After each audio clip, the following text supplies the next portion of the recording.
Hello, I'm Robert Costa, and this is the Washington Week podcast. As Washington lawmakers try to navigate divided government, top Democrats in Virginia, they are embroiled in scandal. Let's pull back the layers on the problems in the Commonwealth and look at what it means for the Democratic Party. Our great panel here to discuss it all: Amna Nawaz, national correspondent for the PBS NewsHour; Dan Balls, chief correspondent for the Washington Post; Katty Kay, Washington anchor for BBC News America; and Susan Davis, congressional correspondent for NPR.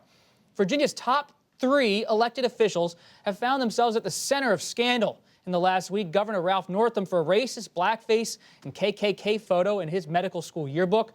There are also allegations of sexual assault, a few of them, against Lieutenant Governor Justin Fairfax, and Attorney General Mark Herring admitted to wearing blackface when he was in college. The Washington Post editorial board called on Northam to resign, saying the governor can no longer effectively serve the people of Virginia who elected him. His shifting and misguided explanations for the racist photograph on his medical school yearbook page and the silence which he has succumbed to and for days is simply too much.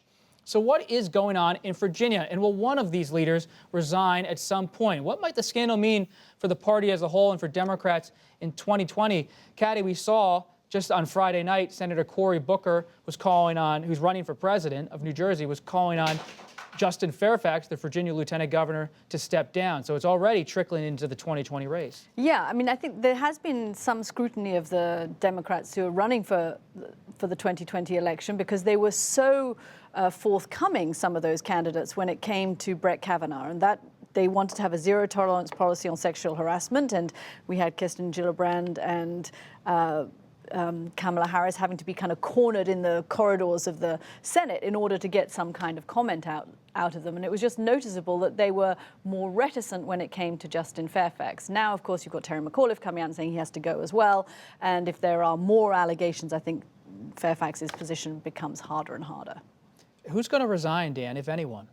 Well, I don't know. I mean, I think that what we've seen is that the Democrats are so shell-shocked by this that they've, in a sense, kind of pulled back, hunkered down, and they're just kind of waiting to see what might unfold. I think that the lieutenant governor is, at this point, the most vulnerable. The two allegations of sexual assault against him are very, very serious. And given, as Katty said, the zero-tolerance policy or view within the Democratic Party, I mean, almost everybody who's running for president has come out already today to call for his resignation. So I think he's a little time. Well, only an hour or so. I mean, no, on Friday, yes, but with the first allegation. Oh no, on the first allegation. There was not zero tolerance. Right. The second allegation was the tipping point. So I would think that he's in the most jeopardy. But I talked to a senior Democrat this week about it, who said, you know, we've just got to figure out a way to stop the bleeding. We need some breathing room. We don't know what's coming next, so when we get asked questions, we don't quite know where we are in this thing. There is great concern about the governor's ability to govern the state, which is why you had such a uniform call for his resignation. There is concern about what it might do to the reputation of the state itself, and there's great fear within the Democratic Party that this is just going to create a roadblock to what they saw as a kind of a steady rise to power. I mean, you have Democrats who just won an election, in part because they campaigned as the party of racial inclusivity and women. And important to remember that these three men who are now embroiled in this scandal won because black people voted for them. And not just black people, but black women. And that they were a critical, not only are black women the most loyal demographic to the Democratic Party, but they have been a critical voting bloc in Virginia. Doug Jones in Alabama as a senator because of black women. Black women were Hillary Clinton's most loyal supporters in 2016. They are a constituency. Stacey Abrams in Georgia, one of the rising stars in the party. And Democrats on a macro level I think why you see the 2020 candidates involving themselves in Virginia. It is a constituency that needs to feel heard.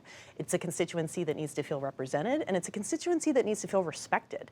And Virginia, while it's just one state, threatens to undermine all of that work that the Democratic Party has done on those issues if they don't handle it well. And it's a mess right now. It's still not clear how it's going to unfold. And they seem to be applying three different standards to three different men, which nuance is important, but in politics, it can also hurt you. Is it zero tolerance or is it not? And they haven't been able to come up with a clear, concise answer to defend the moral high ground that they were trying to claim on this. It sparked a real conversation in Virginia about politics, about succession, who's going to resign when, if at any time.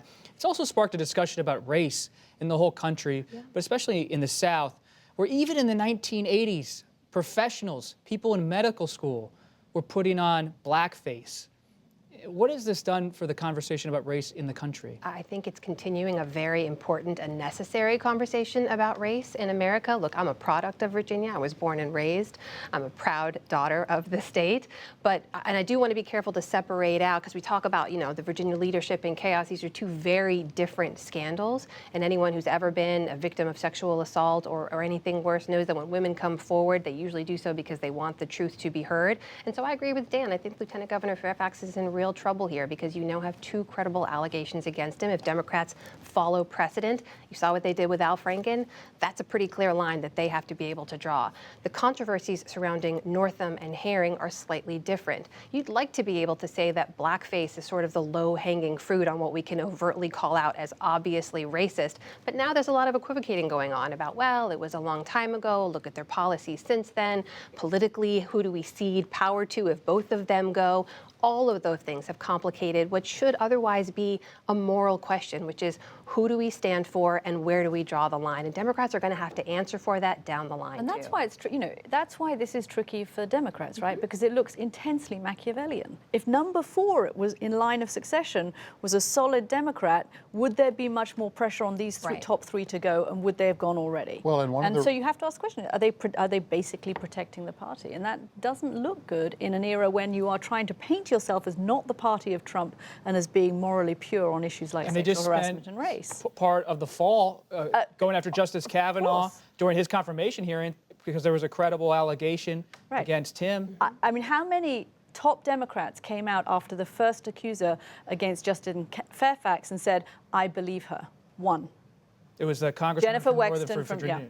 You also have to believe wherever they draw the line now, they will have to be able to defend later, because you have to believe there are dozens of reporters out there going through every yearbook they can get their hands on, and there will be more photos and more things that both Republicans and Democrats have to answer for. And not just reporters going through it.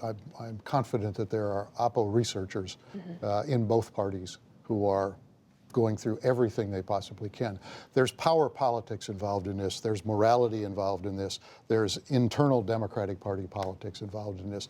And when you mix that all up, I mean, one of the reasons that the Attorney General may be in a more secure position or a less insecure position is that if he were to leave, the Republican-dominated House of Delegates would name the successor. And therefore, if you end up with in the future a Democratic governor, that person would have a Republican attorney general.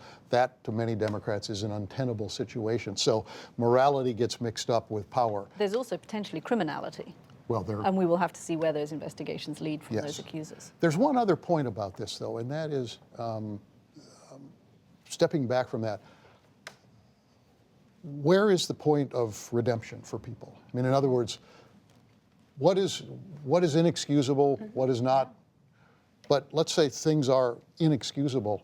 What's the path to redemption for somebody? What's the path for redemption for a Ralph Northam? Is it to resign and do something, or is it to prove while in office that they can redeem themselves? I mean, those are questions that society as a whole is having to grapple with when we go through these moments. And you've had some former civil rights leaders this week saying it's one thing to apologize, but apology without some kind of penalty isn't sufficient. Right. There has to be a penalty as well as that apology. And although Mark Herring's apology was that much more well received and was more fulsome, the same standard they would say applies. He has to step down.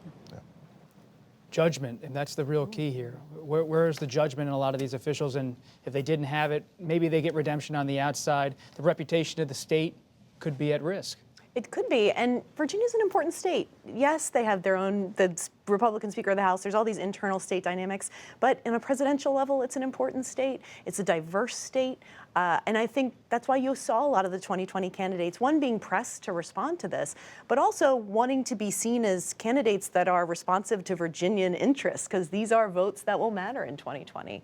I think Democrats see their path to winning in 2020 built on a coalition that very much requires the support support of women and the support of minorities in very high numbers to turn out and support them. And if they think that the party is just as opportunistic when it comes to their votes and to their issues, that is a problem. That is a foundation-shaking problem. I don't know if we're there yet. This is the very early stages of a scandal, of a political scandal, but it could get bigger and bigger and bigger. And there is no one voice speaking for the party right now, and that is also part of the problem. And I think whoever comes out as being seen as a leader here will stand to benefit. And if you have a close race, you don't need very many people to stay home. Yeah. I mean, those women stood in the rain for 2 hours to cast their ballots in November of 2016.